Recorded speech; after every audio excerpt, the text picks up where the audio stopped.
बिस्मिल्लाहिर्रहमानिर्रहीम। अस्सलाम वालेकुम नाज़रीन, आप देख रहे हैं PC1 न्यूज़ और मैं हूं गुलाम दस्तगीर। प्रोग्राम हमारा निज़ाम के साथ। जी नाज़रीन, इस वक्त हम चौक घंटाघर में मौजूद हैं और यहाँ इर्द गिर्द के जो तराफ है वहाँ पे जो है ऑपरेशन जो है हो चुका है। और दूसरा ये कि यहाँ पे जो है इंतज़ामिया के लोग जो हर वक्त जो है यहाँ पर मुँह रहते हैं और वो जो है यहाँ की क्रोचमेंट है उसको ख़त्म करने के लिए रोज़ कोशिशें कर रहे हैं और इस पर अमल दरामद भी हो रहा है। तो यहाँ पे बहुत सारी चेंजिंग आ गई है। यहाँ पे विकल्प फ्री बनाने के लिए इसको 2 गाड़ियाँ भी अभी चल रही हैं जो लोगों को बाज़ारों से 8 बाज़ारों में जो है वो लेकर जो है आती जाती हैं। तो ये है कि यहाँ पे कुछ खुला लग रहा है और कुछ तब्दीली है। तो हम आज के प्रोग्राम में जो है वो कुछ सिफारिशात लेके आएंगे और इसमें कुछ आइडियाज़ भी हैं और कुछ हमें तहफ़्फ़ुज़ात भी हैं। तो इसी पर हम बात करने के लिए मियाँ जहाँ साहब जो मेरे साथ मौजूद हैं, आइए उनसे बात शुरू करते हैं। अस्सलाम वालेकुम मियाँ साहब। वालेकुम सलाम। मियाँ साहब, जिस तरह आपको पता है कि इंक्रोचमेंट का जो मिशन जारी है और अब यहाँ पे जो है आप चौक घंटाघर में मौजूद हैं और इर्द गिर्द के तराफ में हमें तब्दीली नज़र आ रही है। तो दुकानें पीछे हो गई हैं, अड्डे नहीं हैं, रेहड़ियाँ नज़र नहीं आ रही, मोटरसाइकिल वगैरह है लेकिन दूसरी जो है वो सवारियाँ इतनी ख़ास नहीं है। तो इस पर क्या कहेंगे? देखिए दस्तगीर, मैं समझता हूँ कि गवर्नमेंट ने जो ये फैसला किया है बड़ा एहसन इक़दाम है। मैंने पिछला एक प्रोग्राम था उसके अंदर भी ये कहा कि हुकूमत ने बहुत अच्छा ये डिसीजन लिया है और ख़ासकर डिस्ट्रिक्ट जो इंतज़ामिया है उसको हमने अप्रिशिएट किया था कि वो दिन रात जो है वो जो नजायज़ तजावज़ात थी उसके ख़ात्मे के लिए वो जदोजहद कर रहे हैं। उसके अंदर वो जो ऊपर शेड बने होते हैं उनको भी उन्होंने जो है वो उखाड़ा है। इसके बाद नीचे जो थी क्रोचमेंट उसको भी उठा रहे हैं और तोड़ रहे हैं। पक्के जो थड़े थे उनको भी मतलब तोड़ा जा रहा है। ये अपनी जगह पे बिल्कुल दुरुस्त बात थी कि जो सरकार की जगह है उन्होंने वागुज़ार करवाई है।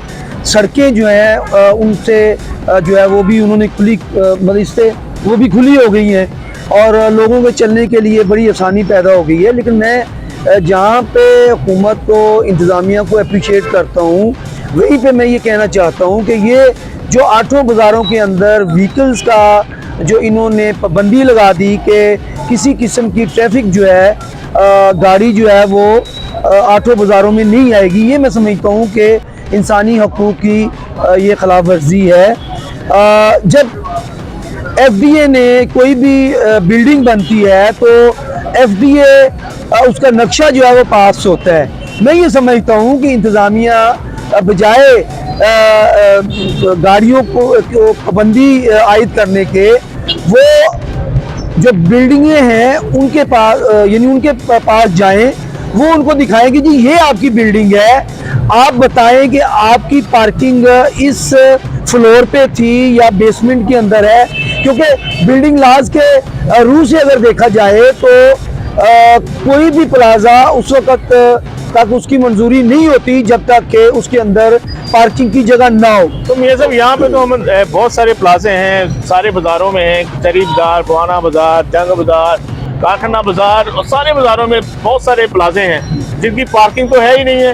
अब कचहरी बाज़ार इतना फेमस बाज़ार है और इतना कारोबार है और वहाँ पे इतने बड़े बड़े प्लाजे हैं, इतना रश होता है, लेकिन उसकी बेसमेंट में जो है वो किराए पर दी हुई है। तस्वीर यही कहता हूँ कि ये देखिए ना कि जब कानून ये कहता है कि आपकी ये बिल्डिंग जो है इसके अंदर आपकी पार्किंग होनी चाहिए और पार्किंग की बजाय अगर आप उसको वहाँ पे दुकानदारों को किराए पे आप दे दें तो ये मैं समझता हूँ कि इसके ऊपर काम करने की ज़रूरत है। इंतज़ामिया जो प्लाजे हैं मतलब वहाँ पे पार्किंग को यकीनी बनाएं, ना कि ये 8 बाज़ारों के अंदर आपकी मोटरसाइकिल आपका कोई जो दूसरी ट्रांसपोर्ट है उसको बंद करना मैं समझता हूँ ठीक नहीं।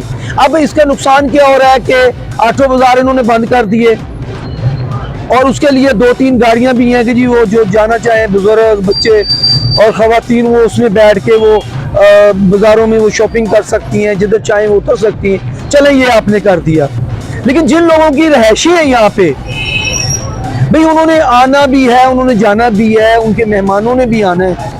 इसी तरह यहाँ पे एक सियासी जमातों के भी दफातर मौजूद हैं, मजहबी जमातों के दफातर मौजूद हैं यहाँ पे। तो मुझे बताइए कि अगर आप बैन कर देते हैं तो वो लोग जिनकी पार्किंग भी मौजूद है उनकी, तो जिनके पास पार्किंग मौजूद है वो अपनी घरों के अंदर, वो अपने दफातर के अंदर वो पार्किंग करें। इसी तरह जो प्लाजे हैं दुकानदार आए और आने के बाद वो अपने प्लाजे के अंदर गाड़ी को पार्क करें। और जो जहाँ पे पार्किंग आपकी मौजूद नहीं है, आप पार्किंग नहीं कर सकते, वो जो शहरी हैं वो फिर गिरदोनवा के अंदर आप पार्किंग की कोई बेहतर सहूलत दे दें कि वो लोग फिर वहाँ पे अपनी गाड़ी पार्क कर दें। लेकिन होता क्या है, मैं बताना चाह रहा हूँ कि इन्होंने ये सारा कुछ किया है।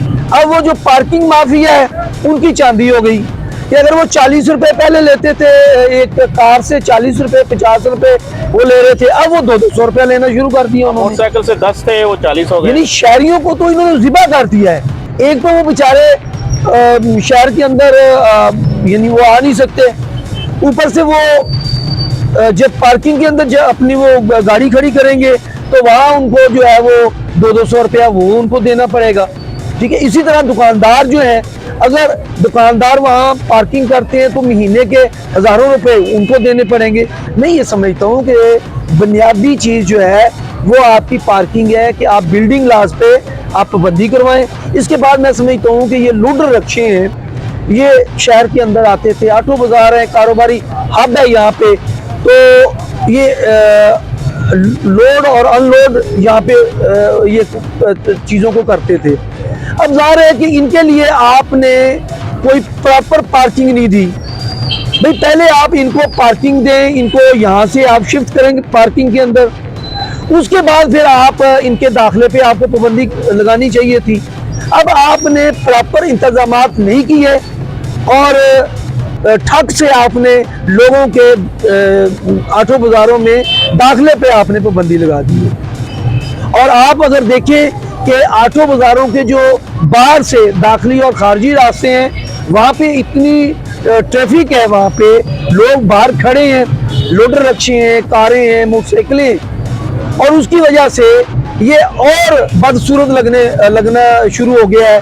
और फिर वहाँ पे आप देखेंगे कि ट्रैफिक भी जो है वो जाम वहाँ पे हो रही है। तो लिहाजा मैं ये समझता हूँ कि इंतज़ामिया को बिल्डिंग लाज पे अमल दरामद करवाना चाहिए और लोगों से मुशावरत के बाद फैसले करने चाहिए। ये बहुत अच्छी बात है कि जो सड़कों पे माफियाज वो जो भी हैं, वो इंतज़ामिया को भी पता है, इस शहर के जो बसने वाले उनको भी पता है कि वो माफियाज कौन थे, कि जिनकी वहाँ पे एक दुकानदार है तो उसने 4 आगे और दुकानें लगा रखी थी और लाखों रुपए वो जो है वो किराए की मद में वसूल कर रहे थे और सड़कें आपकी जो बंद थी।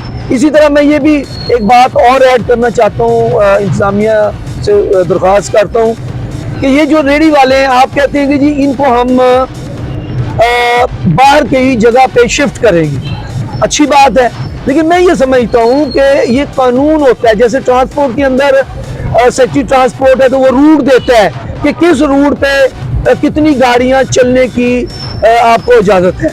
मैं ये समझता हूँ कि इसी तरह आप जो ठेले वाले हैं, रेडी छाबड़ी वाले हैं, उनको एनओसी दे के फिर वो जगह मेंशन करेंगे जी आपने यहाँ पे रहना है, और कानून ये बन जाए कि जो भी बंदा रेडी छाबड़ी या इस कारोबार में आना चाहता है वो पहले फलाह अदारे से रुजू करे, वहाँ से वो एनओसी ले और फिर वो अपना कारोबार करे। मैं ये समझता हूँ कि इस तरह से नज़्म व ज़ब्त भी कायम होगा और माजी में जो हुकूमतें लोगों को बेघर लोगों को घर देती थी और वो लोग जब घर ले लेते थे तो फिर वो आगे सेल करके आगे फिर वो अपनी टप्पियाँ और जो भी वो बनाना चाहते थे फिर वो आगे लावारसों की तरह वो रहते थे। मैं ये समझता हूँ कि सिस्टम बनाना चाहिए।